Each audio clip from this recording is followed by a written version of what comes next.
a facade of so-called apathy, because often the ruling class has fed people lies of having no way to fight capitalism, especially lies about union and the labor movement in this country. In the US, there has been so much anti-union propaganda about unions that even sectors of the left have started to believe in it. Yet, people are angry about the fact that they have no benefits, that they are in debt, and don't have good standards of living anymore. They are feeling capitalism. And with capitalism degrading people's quality of life, according to the U.S. Bureau of Labor Statistics, 6 out of 10 job growth will be expected to pay less than $27,000 a year. So, of course, people are frustrated and angry in a capitalist system that is not meant to serve them.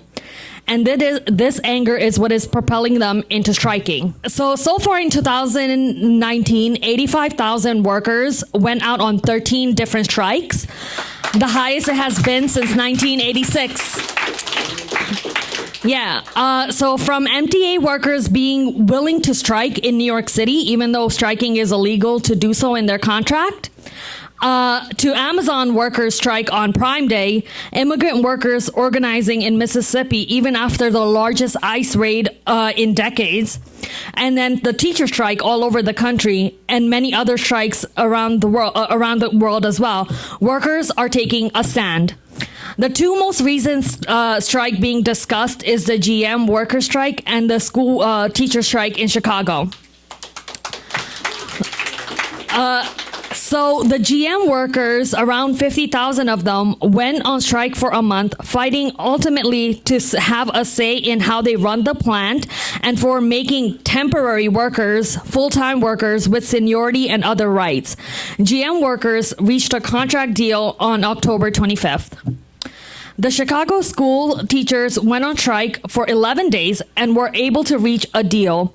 They weren't just fighting for wages or health insurance, but a wide variety of issues such as a size cap for overcrowded classes, increase in support staff, and having nurses and social workers in every school within five years.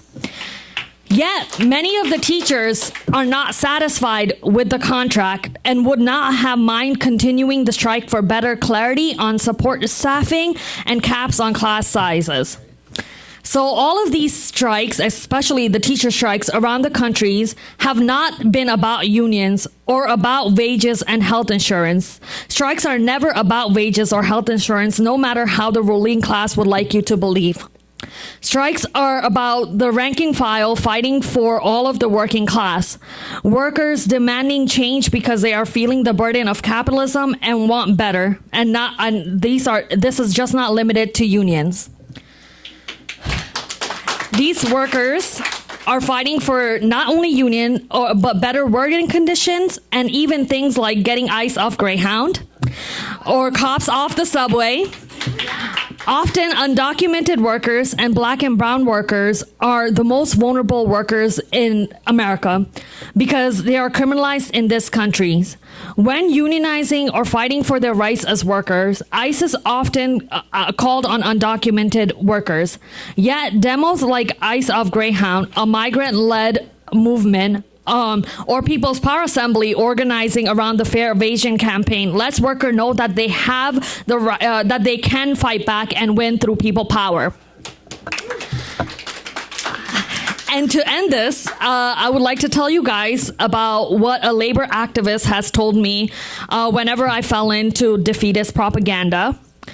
People will always organize themselves, even if they quote-unquote love their job. It is our job as organizers to tap into their so-called apathy and give them the right tools to carry into their fight. And we must do this as organizers if we are to overthrow capitalism. Thank you.